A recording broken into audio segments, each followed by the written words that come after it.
मोटी कमर वाली बहू पार्ट 2। अरे याद है ना वो मोटी सी कमर वाली बहू? उनके दिन अभी भी नहीं फिरे। वो फिर एक बार अपनी कमर को लेकर चर्चा में है। कैसे? देखिए। क्या करूं, मेरी मोटी कमर का सब मजाक उड़ाते हैं। माँ जी तो ऐसे करती है जैसे मैं कोई डायन हूँ। ना कहीं साथ ले जाती है, ना ही किसी से मुझे मिलवाती है। अरे मीना, तो कोशिश क्यों नहीं करती कि तेरी कमर थोड़ी पतली हो जाए? अब देख ना, मेरे ऑफिस में भी उस दिन तेरा कितना मजाक बना था, याद है ना? मीना को पति से ये उम्मीद तो बिल्कुल नहीं थी। वो सोच में पड़ जाती है कि आखिर क्या लुक्स ही मायने रखते हैं? रिश्ते नाम की कोई चीज होती है क्या? पापा पापा, मेरे स्कूल में फंक्शन है, सबके मम्मी पापा आएंगे, आप भी आना कल। अरे नहीं बेटा, कल तो मेरी जरूरी मीटिंग है, कल नहीं हो पाएगा बेटा। अरे मैं हूँ ना, मैं आ जाऊंगी। क्यों? नहीं नहीं माँ, तुम रहने दो, तुम्हारे लिए तो दो दो चेयर लगाने पड़ जाते हैं और ऊपर से सब तुम्हारा मजाक बनाते हैं। ना बाबा ना, मेरे स्कूल में तो आना ही मत। मीना का दिल तो ये सोचकर और छोटा हो जाता है। वो किचन में जाती है और खाना बनाने लग जाती है। खाना बनाते बनाते उसे मुन्नी के जोर से रोने की आवाज आती है। क्या हो गया मेरे बेटे को? मेरा बच्चा गिर गया है। कितनी बार कहा है कि भागा दौड़ी ना किया कर। मीना जल्दी से बच्चे को उठाती है, उसे कमरे में ले जाती है और सुलाती है। माँ, कल मैं गिर गया था तो किसी ने मुझे नहीं उठाया, सब मुझे डांट रहे थे। मुझे उठाकर यहाँ बेड पर लिटाया। और रात भर तेरी कमर में मालिश भी करती रही। तभी तो मैं आज स्कूल के फंक्शन में जा रहा हूँ, मैं तो कैसे जाता। अच्छा माँ, मैं जा रहा हूँ। बेटा स्कूल चला जाता है। उधर सास, बहू वो क्या है ना, आज मैंने घर में कीर्तन रखा है। तेरी कमर के कारण मैंने सबको बोल दिया है कि तू मायके गई है। तू जानती है ना कैसे तेरा मजाक बनाते हैं सभी। बहू कुछ नहीं कहती। पर माँ जी, कीर्तन में बैठने का तो मेरा भी मन था। हाँ तो किसी और शहर चली जाना जहाँ तुझे कोई जानता ना हो। वहीं किसी मंदिर में बैठ कर ले लेना हरि का नाम। अच्छा जा, जल्दी से काम पर लग जा। मीना को सास की बात पर रोना आता है, लेकिन देखिए किया भी क्या जा सकता है। हमारे यहाँ तो ये रिवाज है ना, जिसका चेहरा अच्छा वो राजा, नहीं तो सब रंग। घर में औरतें आने लगती हैं, सब एक एक कर कीर्तन में बैठ जाती हैं। अरे मुन्ना जा, तो किचन में मैंने प्रसाद बना कर रखा है, ले आ। अरे क्या क्या कर लेती हो बहन जी, एक तुम्हारी बहू है बस कमर का कमरा बनाए बैठी है। ये नहीं कि ससुराल में रहकर काम काज निपटाए, जब देखो तब मायके की हवा खाने पहुंची रहती है। अभी दूसरी कहती है, मैंने तो घर में मना कर दिया था कि कोई खाना नहीं खाना। बहन जी के घर कीर्तन है, मैं सबका खाना लेकर आऊंगी।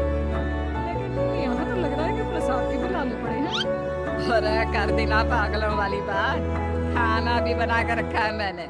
अरे कमला, जा जाकर कीर्तन के बाद जो मैंने खाना बनाया है ना, सबको लगा देना।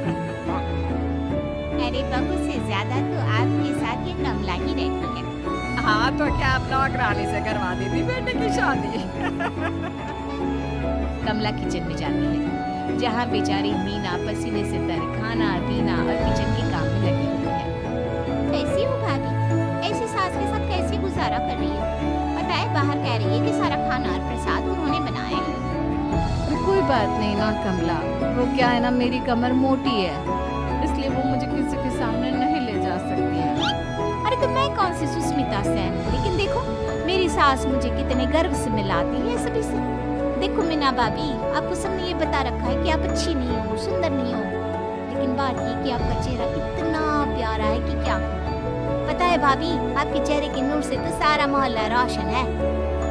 मीना को बहुत दिनों के बाद किसी के प्यार के दो बोल सुनने मिले थे। वो खुश हो जाती है और कमला से दिल से बात करने लगती है। पता है कमला, जब मैं कॉलेज में थी ना, तो एक बार मेरी तस्वीर अखबार में छपी थी। मैं फूलों की प्रदर्शनी देखने गई थी, तो वहाँ किसी ने फूल के साथ मेरी फोटो खींची थी और लिखा था फूल से भी सुंदर।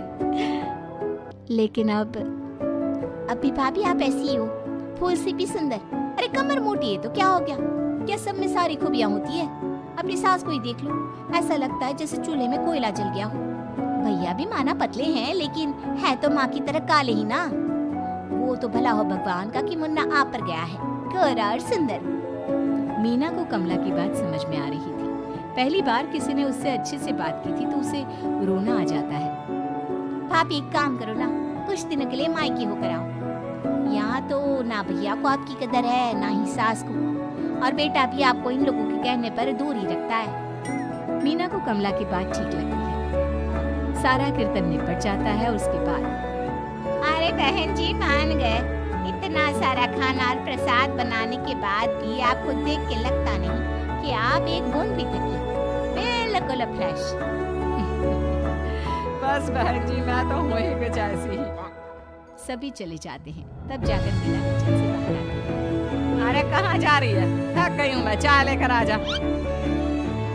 माँ जी चक्कर आ रहा है, सर दुख रहा है, कब से किचन में बंद थी, गर्मी में पसीना भी बहुत आ रहा था, जरा कमरे तक जाकर पसीना सुखा लूं। अरे तो होती ना कम से कमर की मालकिन, बिठा देती मैं सबके सामने। अब क्या आपने बेइज्जती कराती? बस माँ जी मैं तंग आ गई हूँ, मैं अपने मायके जा रही हूँ। जब मेरा होना आप लोगों को इतना अखरता है तो मैं क्यों यहाँ रहूँ, क्यों ना मैं माँ के पास जाकर आराम ही करूँ। तभी वहाँ पति आ जाता है। देखो ऐसा नहीं है, लेकिन हाँ कुछ दिनों के लिए तुम जाना चाहती हो तो वो आओ, लेकिन यहाँ हम सबको तुम्हारी जरूरत है। मीना पति की इजाजत के बाद मायके जाती है, लेकिन वहाँ भी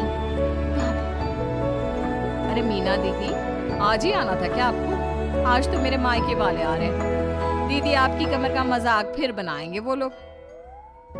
अरे मीना एक फोन तो कर देती आने से पहले। अरे मीना क्या हाल बना रखा है शरीर का, कितनी प्यारी बच्ची थी हमारी, क्या हाल कर लिया। मीना को दुख होता है। वो घर के अंदर जाती है जहाँ दीदी आप तो दलिया लेंगी ना, सबके लिए वैसे आलू के पराठे बने हैं। मैं जानती हूँ आपके फेवरेट हैं आलू के पराठे, लेकिन अब आपका शरीर ऐसा है कि आप तो दलिया ही खाओ। मीना को समझ में नहीं आ रहा था कि ये क्या हो रहा है। हर कोई जो अपना है वो क्यों उससे ऐसा व्यवहार कर रहा है। मीना दुखी होकर पास में रहने वाली अपनी सहेली के घर जाती है। सहेली का पति बोल पड़ता है, अरे ये कौन है, कौन है ये? मुझे इसी की तो तलाश थी। मीना उसके पति के इस तरह के रिएक्शन से परेशान होकर वापस जा रही होती है कि अरे मीना बिना मिले ही जा रही हो? ये तुम्हारे पति है ना, ऐसे कैसे चिल्ला रहे हैं मुझे देखकर? पता नहीं क्यों जी, मेरी सहेली को देखकर क्यों चिल्ला रहे हो? अरे रीना मेरी फिल्म की हीरोइन मिल गई, यही तो है वो लड़की, प्यारी सी सुंदर सी मोटी कमर वाली। अरे हाँ, मीना तो बिल्कुल उस लड़की जैसी है जो आपकी फिल्म की कहानी है। ये क्या बोले जा रहे हो तुम लोग? मीना मेरे पति बहुत बड़ी फिल्म के डायरेक्टर है, पता है ना तुम्हें? और मैं एक बहुत बड़ी फिल्म बना रहा हूँ शाहरुख खान के साथ। मैं चाहता हूँ कि तुम उसकी हीरोइन बनो। हाँ मीना हाँ प्लीज, ना मत कहना, और इसके लिए तुम्हें करोड़ों रुपया भी मिलेंगे। मीना मन में सोचती है कि जो लोग उसे मोटा और भद्दा कहते थे उसे जवाब देने का यही एक रास्ता है। मीना फिल्म में काम करने के लिए हाँ करती है और फिर सारे शहर में मीना की फोटो शाहरुख